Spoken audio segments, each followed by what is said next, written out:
Would you survive medieval beauty standards?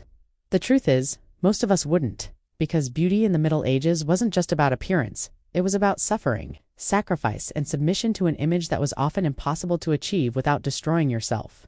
Let's go deeper. Imagine being told that your natural body is sinful, that your freckles, your wrinkles, even your natural scent were proof of impurity. Women were pressured to erase themselves, to bleach, to pluck, to starve in, till they fit into an image created not by them, but by the men and the church that controlled their lives.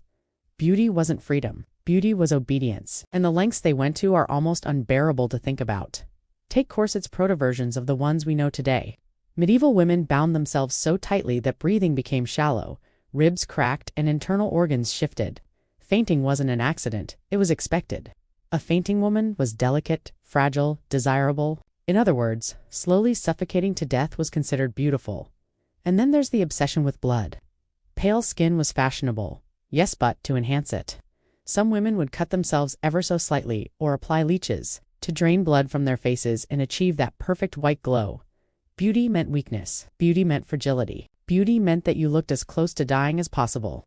Even the clothing was a trap.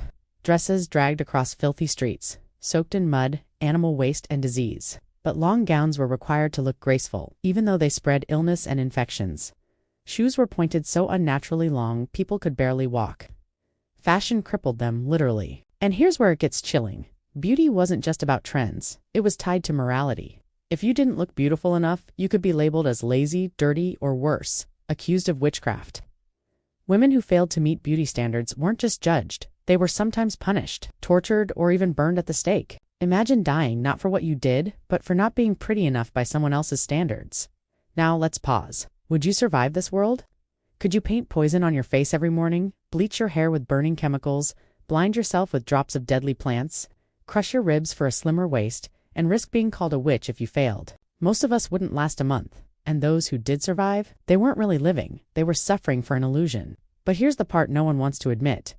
Have we really escaped? Think about it. Today, women still inject poison into their faces to stay young. They still starve themselves for thinness. They still risk blindness, infection, and even death for surgery in the name of beauty. We might have better packaging, shinier branding, and Instagram filters, but underneath it all, the story is the same. Beauty has always demanded blood. So ask yourself again, would you survive medieval beauty standards? Or are you already surviving modern ones that aren't so different after all?